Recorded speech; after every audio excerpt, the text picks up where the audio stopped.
자, 우리 옆 사람들과 인사하겠습니다. 예수님의 이름으로 사랑합니다. 사랑합니다. 예, 축복합니다. 우리 얼굴 못 마주치지 못한 분들 뒤를 돌아보면서 인사하겠습니다. 사랑합니다. 사랑합니다. 사랑합니다. 휴가 시즌이 돼서 몇 명들이 안 보이는 것 같아요. 예, 무더위에 여러분 다 건강하시기를 바라고 모두가 주 안에서 감사하고 행복하기를 바랍니다. 아까 찬양을 이렇게 들으면서 생각이 났어요. 뒤를 돌아보진 않았는데 내게 뭐죠? 강 같은 평화. 그래서 마지막 절에 내게 뭐죠? 기쁨. 샘솟는 기쁨 할 때 표정을 좀 봤어야 되는데 내게 샘솟는 기쁨 혹시 이러고 있는지 아는지 말씀이 이끄는 대로 또 찬양 가운데 기뻐하고 슬퍼하고 환호하고 애통하는 여러분들 다 되기를 축원합니다. 우리가 이미 4장으로 넘어갔지만 마지막 편지에서 라오디게아 교회에 대한 말씀을 함께 더 나누기를 원해요. 라오디게아 교회의 문제는 영적으로 미지근한 상태라는 게 문제였습니다. 뜨겁지 않다라고 책망하셨는데요. 하나님을 향한 뜨거운 사랑이 없다는 거예요. 그냥 뜨거운 사랑 없이 하나님을 향한 뜨거운 섬김도 없이 또 감격적인 예배도 없이 그냥 종교주의자로 자리를 지킨다는 것입니다. 우리가 지난주에 말씀을 함께 나누는데요. 이사야 선지자를 통해서 우리가 수요일 날 지난주에는 모두가 많이 나오진 않아도 이사야 말씀을 우리가 품고 많이 기도했는데요. 하나님 말씀하세요. 이사야 시대의 그 사람들은 모두가 다 예배를 드립니다.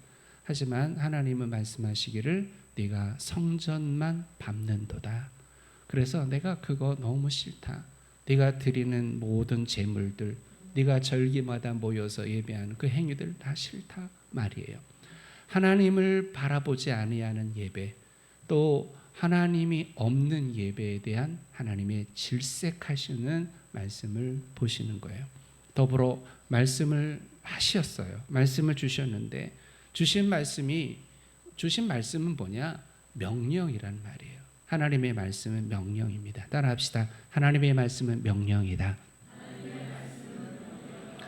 오늘 주시는 말씀은 오늘 이렇게 살라는 명령이에요. 그럼 명령은 뭐가 따라야 돼요? 순종이 따라야 되죠. 그런데 자꾸 듣기만 합니다. 듣고 이걸 순종해 가고 또 듣고 이걸 순종해 가고 이게 그리스도인이에요. 그런데 순종이 없이 자꾸 듣는 것만 쌓여요. 과부하 현상이 일어나고 듣는 것만 있게 되면 나중엔 어떤 사람이 될까요? 평가하고 판단하는 사람만 됩니다. 그래서 성도들끼리 혹은 생각하죠. 어느 교회 목사님 참 말씀 좋아. 오늘은 말씀 별로야. 뭐 이런 얘기를 하죠. 그렇지 않습니다. 하나님 말씀은 명령이에요. 꼭 여러분들 누적되어지는 그러한 모습이 아니라 말씀에 순종하는 여러분 되시기를 바랍니다. 이 뜨겁다는 건 그런 거예요. 말씀이 내게 명령으로 다가오고 그 명령을 따라서 순응하며 살아가는. 옛날 제가 그 배움을 했던 김희보 목사님이 계셔요. 이분 너무 존경하는데 이분이 그런 얘기를 합니다. 우리나라에 그 두 명의 걸출한 그 신학자가 있어요. 하나는 박형용 박사님이고 하나는 박윤선 박사님이세요. 이 두 분에게 강의를 이 한국 교회, 저는 이분들에게 강의를 못 들었어요. 이미 초기 목사님들이니까. 근데 이분들이 뭐 엄청난 분들이에요. 그런데 중요한 건 그 학문적으로만 깊은 게 아니라 말씀의 은혜가 있었어요. 근데 또 그 시대에는 말씀을 또 사모하는 사람들이에요. 그래서 이 김희보 교수님이 그분들에게 배웠는데 그런 얘기를 합니다. 박윤선 목사님이 말씀을 전할 때 마음이 무슨 마음이 들었냐? 그 당시 사람들이 대부분 그렇대요. 빨리 가야지, 빨리 나가야지, 빨리 예배 끝나면 빨리 나가서 말씀대로, 빨리 예배 끝나면 빨리 이 들은 말씀대로 빨리 기도하고, 이 말씀대로 막 전도하고 싶고, 이 들은 말씀대로 막 회개하고 싶고, 이 들은 말씀대로 섬기고 싶고, 막 말씀 듣는 시간이 계속 결단의 시간, 감격의 시간, 이런 시간들이었다는, 이게 아마도 그 시대를 살아간 한국 교회 성도들의 보편적 모습이고, 그래서 하나님이 한국 교회를 사랑하시고 한국 교회에 큰 부흥을 이루신 거죠. 그것이 오늘날 우리에게 계속 이어져야 되는데 안타깝게 이게 단절이 되어 갑니다. 그래서 말씀이 듣는 것만 있는 것, 그러니 마음의 감격, 마음의 결단, 마음의 소원, 간절한 염원이 우리 안에 점점점 사라져가는 것, 이건 우리에게 가장 슬픈 일이에요. 이 뜨겁지 않다는 거예요. 하나님은 차갑지 않다고 책망하셨어요. 차갑다는 게 뭘까요? 각성입니다. 말씀이 내게 큰 충격이 되는 거예요. 말씀을 들을 때마다 말씀이 양면에 날선 검 같다고 했어요. 그래서 검 같은 말씀이 네 골수를 쪼갠다고 했어요. 하나님의 말씀을 들을 때마다 아픔으로 다가와요. 하나님의 말씀을 들을 때마다 애통으로 다가와요. 하나님의 말씀을 들을 때마다 두려운 마음이 들어요. 하나님의 말씀을 들을 때마다 내 안에 깊은 깨달음을 줘요. 차갑게 각성한단 말이에요. 차갑게 하나님 앞에 회개하고 감격하고 애통하고 그러는 거죠. 예수님이 이 세대를 무엇으로 비유할까? 아이들의 놀이로 비유하시죠. 아이들은 그 당시 뭐 게임기도 없고 그래서 그런지 아이들은 두 패로 나눠졌어요. 한쪽의 아이들은 노래를 불어요. 피리를 붑니다. 그럼 피리를 불면 이쪽의 아이들은 뭐 하냐? 춤을 추는 거예요. 그게 뭐 재밌는지 모르겠지만 그게 그 당시 아이들의 놀이래요. 이쪽 아이들이 막 노래 부르고 피리를 부르면 이쪽 아이들은 거기에 맞춰서 막 춤을 춰요.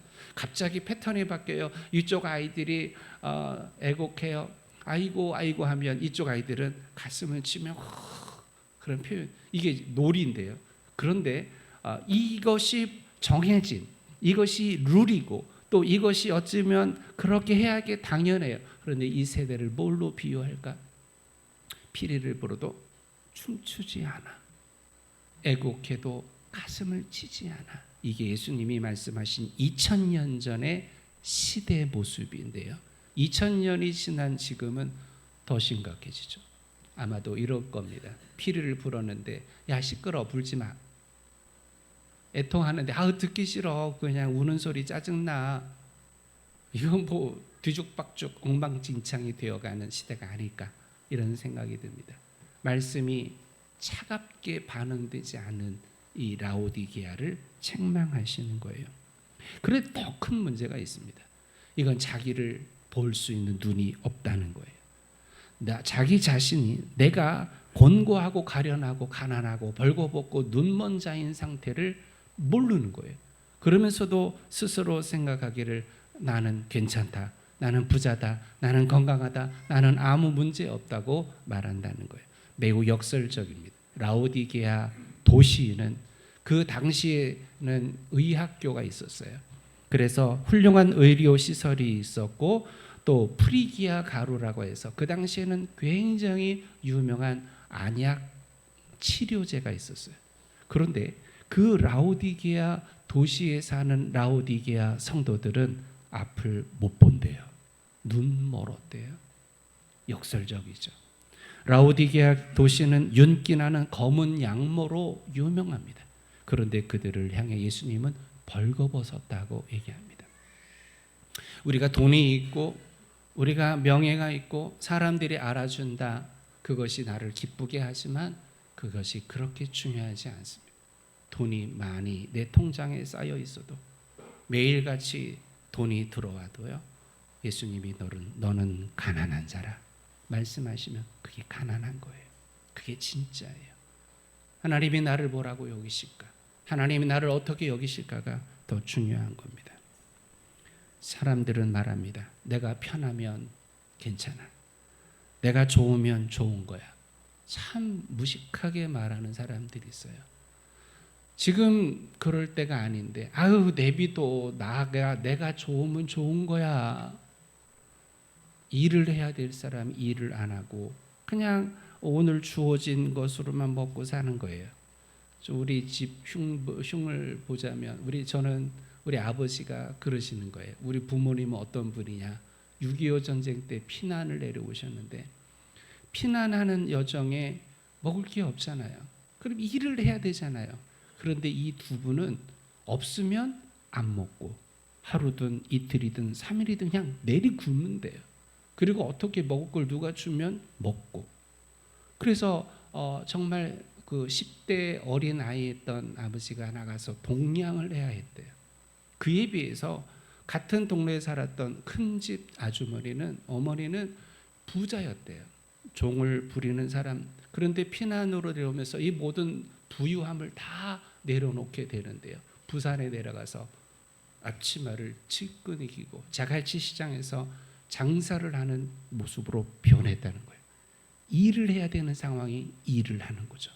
그런데 누가 잘했고 누가 못했고를 평가하기는 어렵지만 여러분, 좀 너 부지런해야지. 너 이렇게 있으면 안 되지.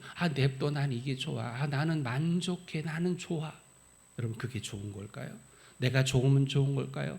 이 세대 사람은 그렇게 말하긴 합니다. 내비둬. 그거는 그 사람이 좋다는데 내비둬야 되죠. 하지만 좋은 건 아닐 겁니다. 자기를 알지 못해서 그런 거예요. 앞날을 바라보고 준비하지 않는 이 무지함이 그런 거예요. 도전하지 않고 전진하지 않는 사람들은 지금은 괜찮은 것 같은데요, 급속도로 뒤처질 겁니다. 우리는 계속 도전해야 돼요. 이 육적인 이 세상의 삶도요, 도전하는 사람이 돼야 돼요. 자꾸 전진해야 되고 자꾸 노력해야 돼요. 그 속에서 하나님은 길을 열어주시고 새로운 걸 보여주시고 사람들을 만나게 해주시며 그 길들이 열어갈 줄 믿습니다. 근데 나는 아무것도 안 해요. 그냥 감나무 밑에 앉아서 감이 떨어지기만을 기다려요. 그런 삶을 살아서는 안 돼요.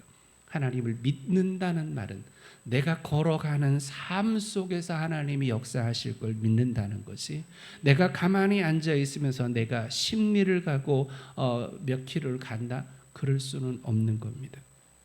하나님은 나중에 우리가 시간이 갈수록 공허해져요. 시간이 갈수록 뒤처지는 자기 자신을 미워하게 되고, 시간이 갈수록 뒤로 점점점 물러가는 자기에 대해서 자괴감을 느끼게 되고, 이런 삶을 하나님 원하지 않으신다는 말이죠. 라오디게아 상황이 이렇게도 정말 어려워요. 영적으로, 육적으로, 또 그의 삶의 전반적으로 그들은 계속 뒤로 물러가요. 계속 후퇴해요. 계속. 요즘 새벽에 말씀을 나눈 책이 뭐냐면 죽어가는 교회를 진단하다. 제목이 맞나? 어쨌든 이 교회가 죽어가는데 이걸 진단하지 못하고 평가하지 못하는, 그래서 결국은 죽어가는 교회들을 엮은 책들이 나와요. 왜 그럴까? 왜 그럴까? 정말 중요하죠. 근데 라오디게아를 보면 죽어가는 교회예요. 지금 거의 죽어가고 있어요. 이러한 상황에서 하나님의 마음은 뭘까요? 인간적으로 만약에 인간과 인간의 관계 속에서 저 사람이 저렇게 게으르고 저렇게 자기 만족에만 있고 남의 말 듣지도 아니하고 도전하지도 아니하고 그냥 계속 머물러 가는 사람들을 볼 때 여러분은 어떤 마음을 먹습니까? 안 돼. 그 사람은 뭘 어떻게 해도 안 돼. 그 사람은 안 돼. 포기할 수 있어요. 그리고 어떤 의미 속에서는 작은 미움도 일어날 수 있어요. 또 거리감을 두기도 하고 안 만나기도 하고 외면할 수도 있어요. 그런데 하나님의 마음은 뭘까? 그들을 향한 하나님의 마음은 뭘까? 포기일까? 외면일까? 무지막지한 처벌일까? 아니에요. 우리가 오늘 말씀을 보면 두 가지만 살펴볼 수 있는데 하나는 책망입니다. 그런데 하나님의 책망은 사랑하기 때문에 주어지는 거예요. 사랑하지 않는 사람은 책망하지 않습니다. 그래서 말씀하죠. 내가 사랑하는 자를 책망하여 징계하노니. 사랑하기에 책망해요. 사랑하기에 징계하죠. 책망은 미움이 아닙니다. 도리어 사랑입니다. 사랑하기에 책망하는 것입니다. 진짜 미워하면 책망이 아니라 유기합니다. 유기, 버려진 개를 뭐라 그래요? 유기견이라고 그러죠. 유기란 그런 얘기예요. 하나님이 버려버리시다 이런 얘기예요. 하나님이 버리시지 그런 거. 그런데요, 도르트 신조라는 게 있습니다. 18항에 무가치한 자를 택하시는 이 은혜와 공의롭게 유기하시는 엄중함에 대하여, 하나님의 은혜, 무가치한 자를 그냥 버려도 되는데 버리지 않으시고 품으시는 게 은혜라는 것이고, 한편으로는 하나님의 뜻대로 하나님의 마음대로 하나님은 어떤 이들에 대하여 그들을 유기하시는데, 이게 뭐냐? 공의로움이라는 거예요. 어떻게 보면 너무나 실망스러워서, 너무나 기가 막혀서, 너무나 한심스러워서 하나님이 버리고 싶으시지만, 유기하고 싶으시지만, 그런데 하나님은 그렇게 말씀하지 않으시고 네가 열심을 내라, 회개하라 라고 촉구하십니다. 왜 하나님은 토하여 내치지 않으실까? 왜 하나님은 도리어 또다시 회개하라고 촉구하시는 것일까? 책망하며 매를 들며 나를 때리시며 왜 책망하시는 걸까? 잠언 13장 24절에 매를 아끼는 자는 그의 자식을 미워함이라, 자식을 사랑하는 자는 근실히 징계하느니라. 사랑하기 때문에 징계하라는 거예요. 사랑하기. 예전 성경에는 초달하지 아니하는 자는, 이 초달이란 가는 나무예요. 가는 나무. 우리 말로 하면 회초리죠. 회초리를 가지고 때리라는 거예요. 때려서라도 그를 바로잡으라는 거예요. 그게 사랑이라는 것이고, 때려서라도 바로잡으려고 하지 않는 그건 자녀를 사랑하지 않는다는 것입니다. 잠언 22장 15절에 아이의 마음에는 미련한 것이 얽혔으나 징계하는 채찍이 이를 멀리 쫓아내리라. 내버려 두면 안 된다는 거예요. 잠언 23장 14절 네가 그를 채찍으로 때리면 그의 영혼을 스올에서 구원하리라. 때려서 영혼을 구원할 수 있다면 100번, 1000번 때려야 되죠. 100번, 1000번. 여러분이 사랑하는데 방치하면 되겠습니까? 사랑하는 자녀, 사랑하는 사람에게 그냥 내버려 둘 수 있습니까? 때려서 깨달을 수 있다면, 때려서 돌아올 수 있다면, 때려서 회개할 수 있다면 때려야죠. 탕자의 비유에서 둘째 아들이 머나먼 곳에 나가 그 못된 아들이 정말 거지가 됩니다. 그래서 돼지나 먹는 쥐엄나무 열매조차도 먹지 못하는 처지가 됩니다. 이게 하나님의 징계이죠. 그 징계는 하나님의 사랑이 들어있어요. 이 징계를 통해 이 아들이 무슨 생각을 갖습니까? 아버지 집에 돌아가자. 이 마음이 하나님의 징계 가운데 주어지는 거예요. 히브리서 12장 6절에 주께서 그 사랑하시는 자를 징계하시고 그가 받아들이시는 아들마다 채찍질 하심이라. 미지근한 신앙이 얼마나 무서운 결과를 낳는지 기억하고 두렵고 떨리는 마음을 갖기 위해 하나님은 징계하시는 거예요. 이런 생각을 여러분 해보세요. 오늘 내가 살아가는 내 삶의 모습이 이게 바른 게 아니야. 지금 내가 살아가는 이게 진짜 아무리 생각해도 하나님 기뻐하는 모습이 아니야. 지금 내가 하는 이 말과 내가 하는 행동이 하나님이 미워하실 것 같아. 그런데 아무 일이 안 일어나. 아무 일이 안 일어나. 우리가 사도행전에 보면 하나님의 것을 속인 두 부부가 나오죠. 근데 이 부부는 즉각 죽어요. 자, 이게 이 엄청난 징계가 이루어졌어요. 성경에 보면 죄를 범하는 자에게 하나님이 그대로 징계하시는 장면들이 나와요. 그리고 내가 나를 보죠. 내가 나를 알잖아요. 지금 이렇게 살면 안 돼라고 내가 봐도 내가 알아. 이건 아닌데, 내가 이거 하나님의 사람답지 않은데, 제자답지 않은데, 이게 하나님의 거룩한 성도답지 않은데, 그러면 뭐가 주어져야 될까요? 하나님이 사랑하는 자를 징계하신다니, 하나님의 징계가 주어져야 수순입니다. 이게 수순이에요. 그런데 아무 일이 안 일어난다? 이거는 뭐가 될까요? 두려움이 돼야 돼요. 다행이다. 아이고 다행이다. 이렇게 반응하면 안 돼요. 내가 보기에도 지금 기가 막히게 하나님의 뜻과 맞게 살지 않는데 아무 일이 안 일어나?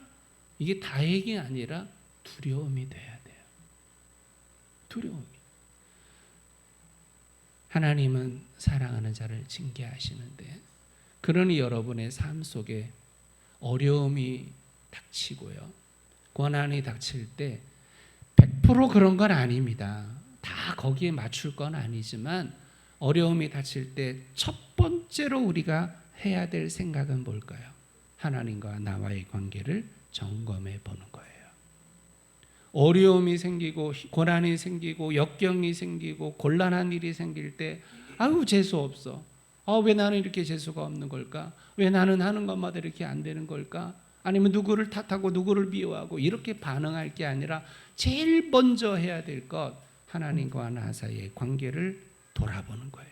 내가 하나님의 말씀대로 어떻게 오늘을 살아가고 있는지, 오늘 하나님이 나를 보실 때 나를 어떻게 평가하실지 두려운 마음으로 나를 말씀이라고 하는 거울에 나를 비춰보는 작업을 먼저 해야 돼요. 낙심할 게 아니라, 원망할 게 아니라, 투덜투덜될 게 아니라, 이게 뭐든지 간에 돈에 관련된 거든 건강에 관련된 거든 관계가 무너지는 것이든 간에 하나님 앞에 여러분 돌아보는 지혜로움이 있기를 축원합니다. 하나님은 징계하세요. 왜요? 회복하기를 원하시니까. 하나님이 징계하시는 것은 사랑의 마음이고 하나님께로 돌아오라는 메시지예요.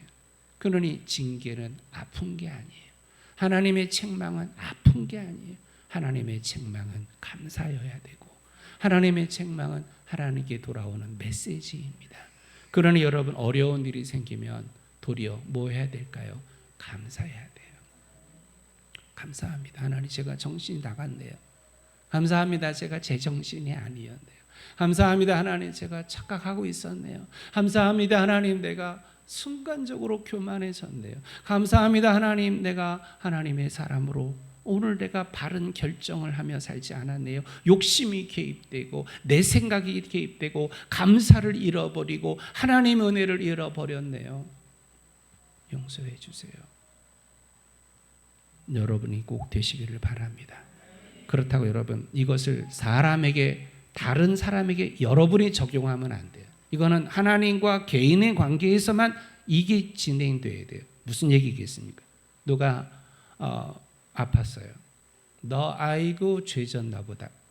이게 나오면 안 돼요. 누가 경제적인 곤란에 빠졌어요. 아이고 저 본 일이 있어. 이렇게 반응해요. 이거는 하나님과 어떤 한 사람의 관계에만 적용되는 거예요. 꼭 여러분 사람에게 적용하지 않는 여러분 꼭 되셔야 됩니다. 이게 절대 그래서는 안 됩니다. 한편 책망하시는 하나님, 두 번째는 회복의 방법을 가르쳐 주시는 하나님이에요. 죄인이 주께로 돌아오기를 원하시는 게 하나님 마음이에요. 그런데 하나님은 마음만 그런 게 아니라 돌아올 수 있는 길, 돌아올 수 있는 방법까지 열어두시고 가르쳐 주세요. 그래서 말씀합니다. 내가 너를 원하노니. 원한대요. 라오디게아 성도들을 향해 내가 원한다. 뭘 원하느냐? 너는 누굴까요? 회개하는 너, 하나님께로 돌아오는 너, 하나님 예수 그리스도와의 첫사랑을 회복하는 너, 이게 예수님의 마음이라는 거예요. 내가 너를 원한다. 그냥 잊지 말고, 그냥 미지근한 상태로 있지 말고, 그냥 자기 만족 가운데 그렇게 그냥 있는 너 되지 말고 회개해라, 통회하라, 첫사랑을 회복해라, 그리고 돌아오라. 이 하나님의 메시지고, 내가 원한다, 내가 원한다, 내가 그래 되기를 원한다. 이 하나님의 마음이라. 이 마음이 사랑의 마음이죠. 예수님은 제시하십니다. 어떻게 돌아올까? 어떻게 회복할까? 말씀합니다. 내게서 불로 연단한 금을 사서 부요하게 해라. 마태복음 13장 44절에 보면 천국은 마치 밭에 감추인 보화 같으니 사람이 이를 발견한 후 숨겨두고 기뻐하며 돌아가서 자기의 소유를 다 팔아 그 밭을 사느니라. 이게 뭘까요? 하나님이 밭에다가 보화를 감추어 두셨어요. 밭에다가 누구를 통해서든지 감추어 뒀어요. 그리고 하나님은 또 하나님이 원하시는 누구에게 그 밭에서 보화를 발견하게 하세요. 이 모든 게 하나님의 사랑, 하나님의 은혜에서 되어지는 것이죠. 즉 하나님은 우리에게 복음을 주셨어요. 내가 알고자 하는 게 먼저가 아니라, 요한 사도가 말하죠. 내가 하나님을 먼저 사랑한 게 아니라 하나님이 나를 먼저 사랑했다. 내가 먼저 복음을 듣고 택한 게 아니라 하나님이 내게 복음을 들려주시고, 하나님이 내게 그 복음의 말씀이 믿어지게 하시고, 이게 하나님의 은혜예요. 그래서 밭에 감추었던 그 보물이, 그 복음이 나에게 들려지는 게 은혜라는 말이에요. 나에게 들려졌어. 나에게 들려졌어. 이게 은혜예요. 그러니 불로 연단한 금을 사라. 가난하게 살지 말고 부유하게 되라.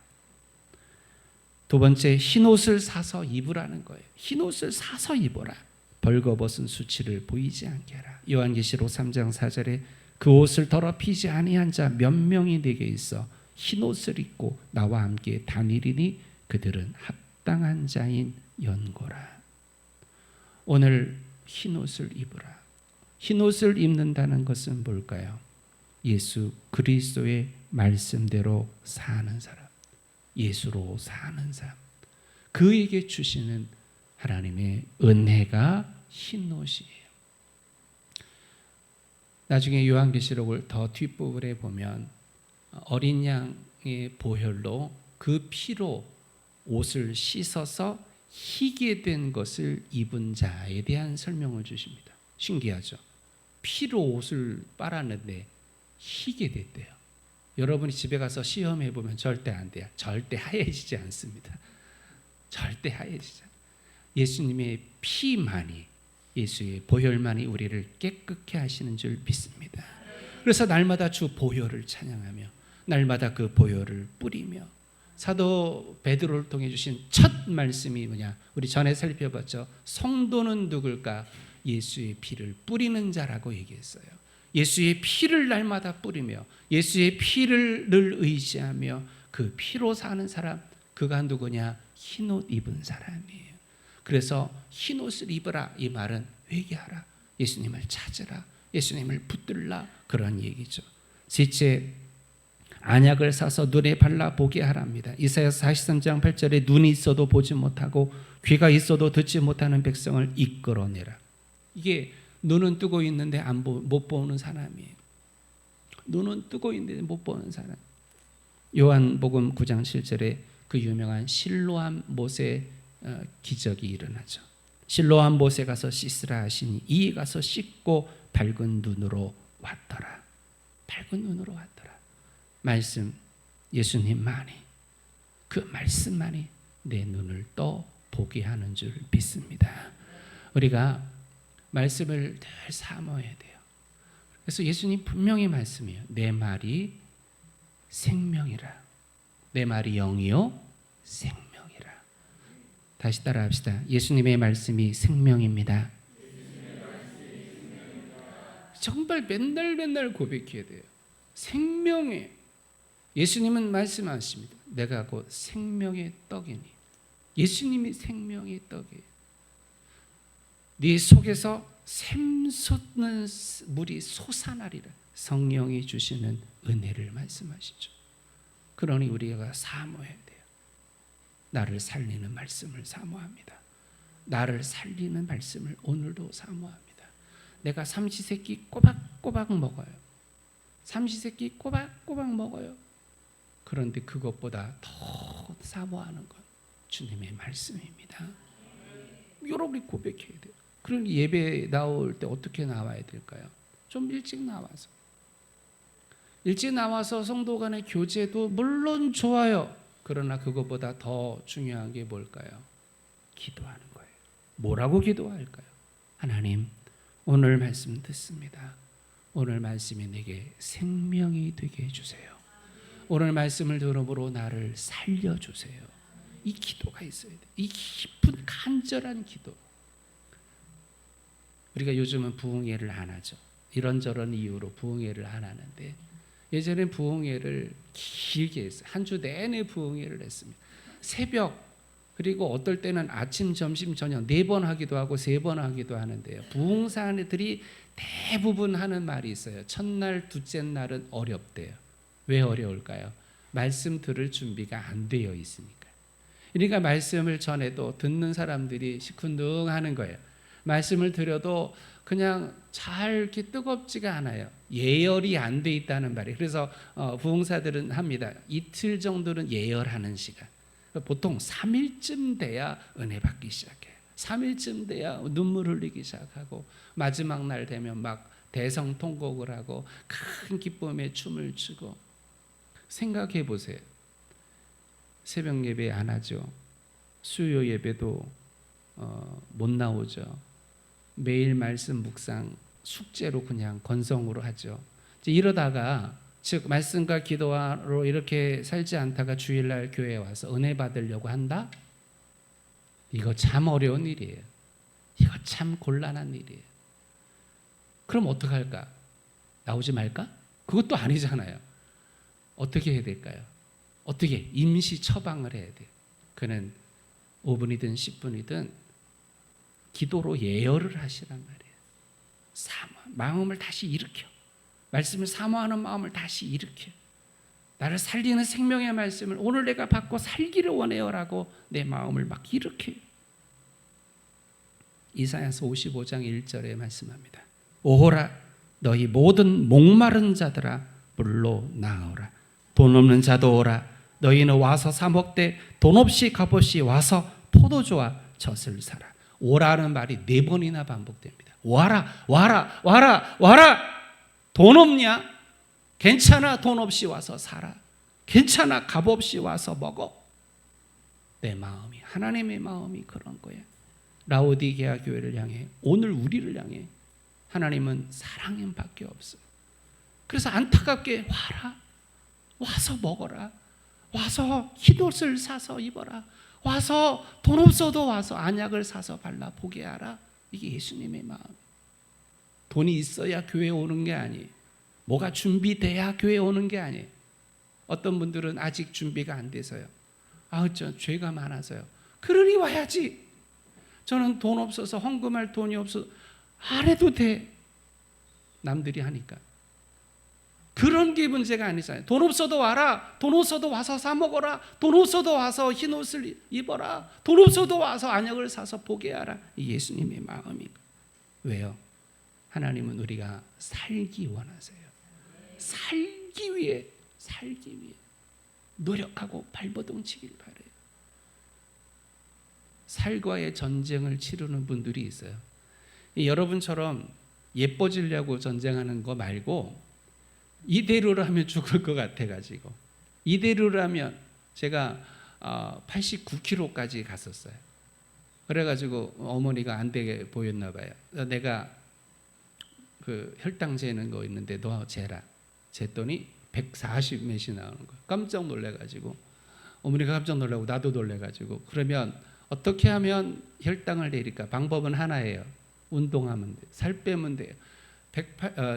89kg로 열심히 운동했어요. 밥도 안 먹고 막 몇 킬로까지 뺐냐면 74kg까지 뺐어요. 그랬더니 혈당이 원위치로 돌아오더라고요. 살기 위해 밥을 안 먹어. 살기 위해. 그래서 제 아내랑 밤 늦은 시간에 걸을 때가 있어요. 우리 동네에 먹자 골목이 많거든요. 먹자 골목이거든요. 그런 둘이서 다니면 기가 막힙니다. 11시인데도요. 고기를 먹고 술도 마셔. 저는 고기 먹고 술 먹고 이런 얘기하는 게 아니라 나는 11시, 6시 이후로는 밥 웬만하면 안 먹는데 저 사람들은 11시에 고기를 먹어. 와, 억울해. 난 안 먹는데도 살쪄. 안 먹는데도 살찌는데 이거 억울해. 이런 생각이 들 때가 있어요.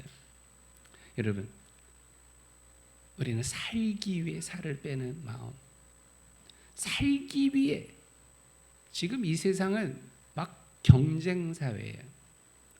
그래서 예전에는 취업하면 끝났어요. 취업하면 평생 보장. 근데 요즘 그런지가 않아요. 취업해도 계속 공부해야 돼요. 취업해도 계속 뒤처지면 안 돼요. 이 왜요? 살기 위해 공부해요. 살기 위해 애써요. 살기 위해 막 도전을 해요. 살기 위해 막 공부하고 살기 위해 별걸 다 합니다. 살기 위해. 그런데요, 영적으로도 똑같아요. 살기 위해. 영상 하나, 그림 좀 보여주세요. 이게 뭘까요? 그냥 우리가 철새라고 말하는 북극제비 갈매기예요. 이 북극제비 갈매기는 여름에 북극의 그린란드에서 살아갑니다. 북극, 지구 맨 끝, 그린란드가 맨 위잖아요. 그린란드에서 먹고 살면서 번식을 합니다. 그런데 이게 거기가 더 추워져요. 더 추워지면 이제 밑으로 내려옵니다. 어디까지 내려오는지 아세요? 남극까지 내려옵니다. 남극해. 그 길이가 얼마나 8만 킬로라고 그래요. 요만한 새가 8만 킬로를 날아가는 거예요. 왜요? 살기 위해서. 살려고 8만 킬로를 날아가. 8만 킬로. 제 딸이 선물한 책인데 책을 읽고 어제도 저녁에 책을 읽으면서 깜짝 놀랐어요. 두 번째 그림. 이게 뭐냐면 귀신고래라고 그래요. 귀신같이 생겼죠. 이 고래가 큽니다. 이 귀신고래가 처음에는 여름에는 북극에서 산답니다. 북극 바닥에서 살다가 겨울이 되면 먹이가 떨어져요. 그래서 어디까지 내려와요? 북극에 살던 이 고래가 멕시코, 여러분 짐작이 되는지 모르겠어요. 멕시코 해안까지 내려오는데 그 길이가 자그마치 2만 킬로입니다. 2만 킬로. 저 등치가 움직이기 위해서 얼마나 먹어둬야 되는데, 저 등치가 이동하기 위해서 얼마나 힘든데요. 그 살기 위해 2만 킬로를 가는 거예요. 살기 위해 8만 킬로를 날아가요. 살기 위해 우리가 못할 게 뭐 있어요? 살기 위해 못할 게 뭐가 있어요? 살기 위해 여러분이 말씀을 읽어야 돼요. 내가 이거 안 읽으면 죽어라고 하는 마음으로 살려고 읽어야 돼요. 제 아내의 열성에 의해서 저는 눈 뜨자마자 몇 가지를 해요. 하나는 따뜻한 물에 소금물을 먹어요. 눈 뜨면 이미 앞에다 갖다 놔요. 그리고 그거 먹으면 그 다음에 또 뭐 먹는 게 또 있어요. 그리고 또 뭐 먹냐? 아침에도 누가 그러더라고요. 요즘 남자들이 내가 계란을 낳겠어 라는 말처럼 아침마다 계란을 두 알씩 먹어요. 이 루틴이에요. 건강해지라고. 딴 거 안 먹어요. 이것만 먹어요. 건강해지라고. 살려고. 눈 뜨자마자 소금물, 여러분 처음 진짜 먹기 힘들었어요. 근데 그냥 살기 위해 먹었어요. 여러분 노력하세요. 내 영혼이 살기 위해 노력을 해야 돼요. 성경도 살기 위해 읽어야 돼요. 기도도 살기 위해 기도해야 돼요. 기도 얼마나 힘든지 아세요? 여러분 아시잖아요. 기도하려고 앉았는데 오만 생각 다 들어요. 기도하고 앉았는데 일어나야 될 것 같아. 기도 열심히 했는데 5분밖에 안 지났어. 그래도요, 살기 위해 기도해야 돼요. 저 지금도 생각나요. 어머니가 알고 보니 췌장암이었잖아요. 얼마나 아프셨어요. 암 중에 진짜 아픈 게 췌장암이래요. 아픈데도 새벽 예배 매일 가셨어요. 그러면서 어느 날 말씀하시는 거예요. 나 도저히 못 일어나겠고, 나 도저히 못 가겠는데 너를 위해 내가 기어서라도 교회 간다. 내가 기어서라도 가서 기도한다. 지금도 안 잊어버려요. 살기 위해 기도하세요. 여러분의 자녀를 살리기 위해 기도하세요. 교회를 살리기 위해 기도하세요. 기도가 어려워요. 매일 말씀 묵상이 주어지신데 핸드폰은 그 자리에서 30분, 1시간을 쳐다보는 사람들이 이 짧은 메시지가 제가 요즘에는 안 듣고 있는데 내가 귀를 막고 있는데 지난번에는요, 목사님 좀 길어요. 좀 짧게 해주면 안 돼요. 아, 그래? 저는 솔직히 이 요약된 말씀을 읽고 여러분들이 얼마나 이해할까 참 저는 아이러니 잘 모르겠어요. 새벽에 나오면 이 말씀을 여러분이 읽는 이 말씀보다 이 가지고 좀 제법 길게 설교를 해요. 40분에 시작을 해서 50분부터 말씀을 전해서 대략 10분에서 15분까지 말씀을 전해요. 20분 이상을 말씀을 전해요. 그렇게 들은 말씀하고 요 짧게 요약된 말씀하고 안 되죠. 견줄 수가 없죠. 그래서 마음엔 좀 불편함이 있어요. 그래도 이런 마음이 있는데요. 그래도 그 말씀 붙들고 은혜 받으려고 하고 그 말씀 붙들려고 살기 위해 기도하고 그래야 되는데 이게 목사의 마음이에요. 제 마음이에요. 그런데 숙제하듯 그냥 읽어버려요. 여러분 중에는 스팸 처리하듯이 휙 지나가는 분들도 없잖아 있을 거예요. 살기 위해 말씀을 읽으라고요. 살기 위해 기도하라고요. 오라 하는 거예요. 말씀을 살기 위해. 우리 마지막 그림을 보겠어요. 라우디게아 교회 예수님이 이렇게 말씀합니다. 볼지어다 내가 문 밖에 서서 두드리노니. 문 밖에 서서 두드리노니. 이 그림이 자세히 확대해 보면요, 문고리가 없어요. 예전에 여러분 이 그림 많이 보셨을 거예요. 예전 집집마다 이 성화를 다 걸어놓은 집들이 많았는데 이제는 성화 안 걸죠. 이 그림을 확대해서 보면요, 문에 손잡이가 없어요. 그래서 바깥에서는 못 열어요. 이 화가가 뭘 말하고자 하는 거죠. 예수님은 지금 문을 두드리시는데 예수님이 열지 못해요. 야, 우리 자꾸 말꼬리 잡으면 안 돼요. 예수님 왜 못 열어? 이렇게 자꾸 접근하지 말고요. 문은 누가 연다? 안에 있는 내가 연다. 안에 있는 나만 연다. 내가 열어야 예수님 말씀합니다. 내 음성을 듣고 문을 열면 내가 그에게로 들어가 그와 더불어 먹고 그는 나와 더불어 먹으리라. 예수님과 더불어 먹고 예수님과 더불어 살고 예수님으로 인하여 그는 살게 될 것이라는 거예요. 문을 안 열어보세요. 문을 안 열면 어떻게 은혜를 받을까? 문을 안 열면 어떻게 살 수 있을까? 문을 안 열면 어떻게 예수와 함께 살아갈 수 있을까? 불가능해요. 오늘도 들으세요. 들으신 문을 두드리시는 예수님, 여러분의 마음의 문을 두드리시는 예수님, 깨어라 기도해라, 말씀으로 살아, 순종하며 살라, 교만한 마음을 떨치고 겸손해라, 하나님 말씀에 순응하며 순종하며 살라. 두드리시는 거예요. 나는 너와 내 안에 들어가기를 원했다. 예수님은 삭개오를 향해 말씀하죠. 네 집에 가겠다. 네 집에 가겠다. 예수님은 여러분의 집에 가기를 원하세요. 예수님은 여러분의 마음에 들어오시기를 원하세요. 예수님은 여러분과 더불어 살기를 원하시고, 예수님은 여러분과 함께 먹기를 원하시고, 예수님은 여러분에게 좋은 것을 주고 싶어 하세요. 그런데 내가 문을 안 열어요. 내가 영접하지를 않아요. 내가 그분을 환영하지를 않아요. 시큰둥해요. 대화를 하는데, 여러분 보세요. 둘이 대화를 하는데 하품하고 있어. 그리고 자꾸 눈을 딴 데가 돌리고 있어. 대화를 하는데 핸드폰을 어떻게 하면 좋을까요? 여러분 어떻게 할까요? 어떻게 하면 좋을까요? 소리를 칠까지 뭐하냐? 아니면 그냥 뛰쳐나갈까요? 아니면 침을 뱉을까요? 뭐 어떻게 할까요? 예수님 지금 어떡할까요?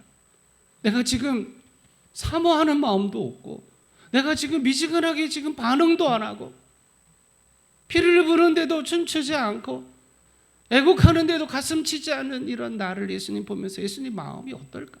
문을 두드리는데도 열려고 하지 않는 나를 어떨까? 아가서에 보면 사랑하는 남편이, 사랑하는 자가 밤에 새벽 이슬을 맞고 지금 문을 두드리고 있습니다. 그런데 방 안에 있는 신부는, 방 안에 있는 아내는, 나는 지금 다 씻고, 나 지금 잠옷을 입고 누워있는데 지금 귀찮아. 지금 또 일어나야 돼? 그래서 머뭇머뭇하다가 그냥 마지못해서 나가서 문을 열었더니 신랑은 가버렸어요. 이 아가서에 나오는 내용이죠. 가슴 아픈 장면이죠. 쫓아갑니다. 솔로몬은 어디 가고 난폭한 사람들이 사로잡히게 돼요. 아가서의 내용이죠. 오늘 나를 향한 주님의 음성, 오늘 나를 향한 주님의 마음은 뭘까? 우리 자리에서 일어나서 우리 마지막 찬양을 함께 드리기를 원합니다. 볼지어다.